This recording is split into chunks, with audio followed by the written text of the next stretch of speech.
Hi everyone, it's Carrie here from Englebell. Welcome to my YouTube channel, and today I'm going to show you how I was inspired by the ferns in my garden to pull out my watercolor paints and create some stunning art cards. I'm new to YouTube, so please subscribe and like this video. That way you can be made aware of upcoming additions. I take some watercolor paper, I'm just using Canson, and some washi tape, and since we're celebrating green, I found a bunch of green washi tapes in my stash. And I take my watercolor paper and I'm going to divide it into a bunch of little sections.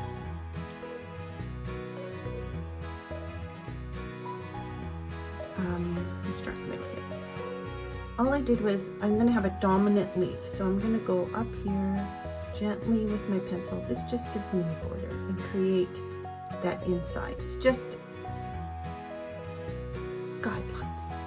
And the ferns, you know, always start kind of smaller at the top and then get wider and then smaller again. So what I'm doing is just giving myself a bit of a border so that when I'm painting my lines, I know where to stop. And then the next one, I'm going to put the next one in here and I'm going to make the middle.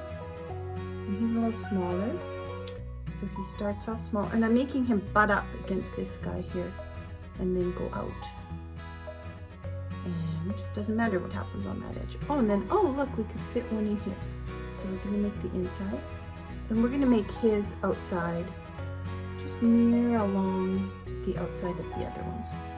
So for here, you can always turn your paper around and you might go out this way.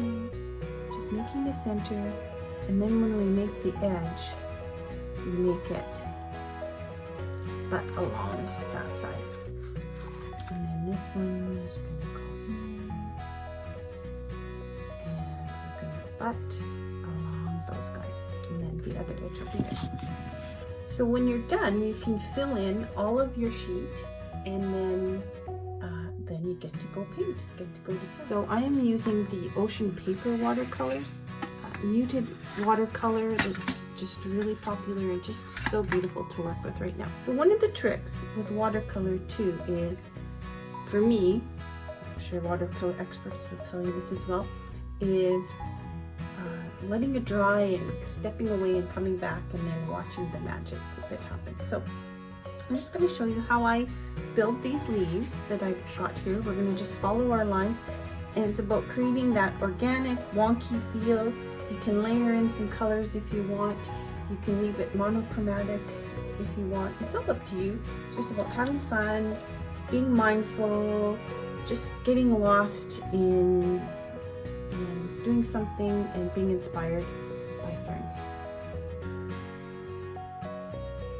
So I'm going to start with the main one, and I'm going to trace around the outside of that center piece because I want it to remain white, and this just gives me my outline, and I can make it a little bit thinner. It doesn't have to be as thick as I do it. For the most part, I find that your pencil lines will erase, you know, the next day when things dry up. So with these, with our branches, I guess, so you know how the fern has all these little branches that go out. What I do is I'm being whimsical here with these, and so I'm gonna go thicker, and then I'm gonna stop where I drew the line. And the next one I might be thin. I'm kind of making them go up a bit on the edge as well. And then I might go thin and then thick. And I can go in and add a little bit of watercolor just like that. It'll blend in because I'm pretty juicy here and wet. And where I went thick and then thin, the next one I might go thin and then thick, right? Just to kind of follow along and be sort of have a plan here, I guess. Sort of, not really, but you do sort of want to go thin and thick just to vary the sizes of your fronds. Just gives a lot more interest, and you can push down. So you're just pushing and down different weights on the brush to get your different fronds. And I find I'm very impatient, but I always find when I need it and come back, then I'm like, oh, that's great. Once it really dries nice, you get the variation in the watercolor paint. So then you just repeat the next time. Gotta remember, sometimes going left is a little harder for me to remember to do my fronds. You can tell it's summer. There are lawnmowers and dogs back in here. I really love this card.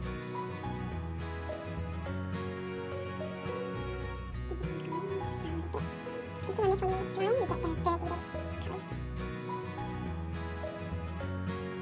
That's what creates these features.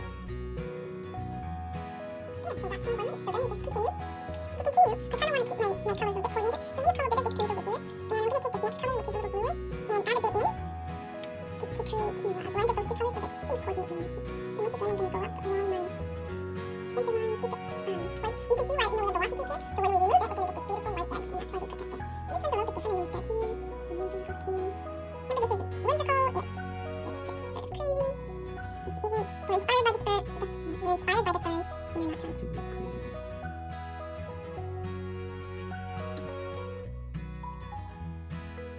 And we're stopping along the edge that we drew. See, we kind of want to have this edge here.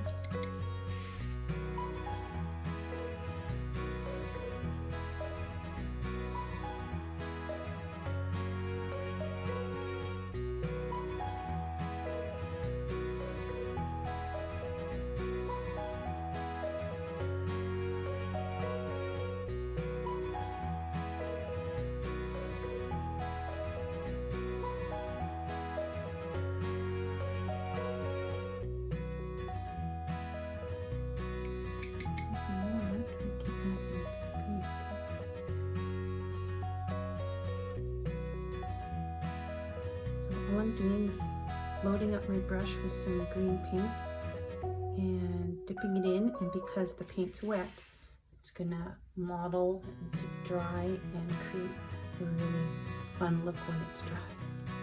Before I get started on the rest of my squares, I'm going to let this dry a bit because I'm a slob and I'm going to schmuck it with my hands. So we're gonna let this dry and then we'll come back and fill in the rest. The other thing that you can do, and what I did for this set, and I think you can see it, is there's a real shine and glitter to it.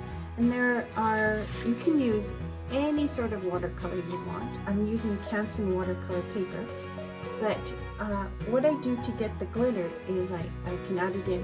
Brie Reese has glitter watercolors. Other companies do as well, but you can also buy the silver additive. Add it to any of your paints and you get a gorgeous sharp sparkle. The other thing you can add is iridescent medium. This is by Hogan. Hope I'm saying that right. You can add it to anything and you get a really great glitter.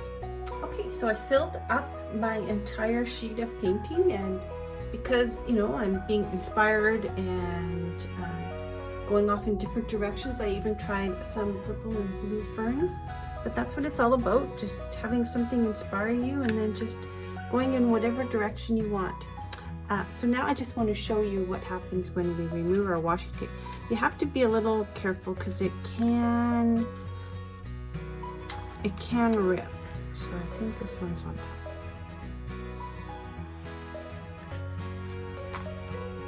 So many paintings we can then mount. Looks really sharp with the black, just on white cardstock. These make beautiful cards for giving away or keeping for yourself. Thank you for watching, and I hope you're inspired to paint some ferns and tag us.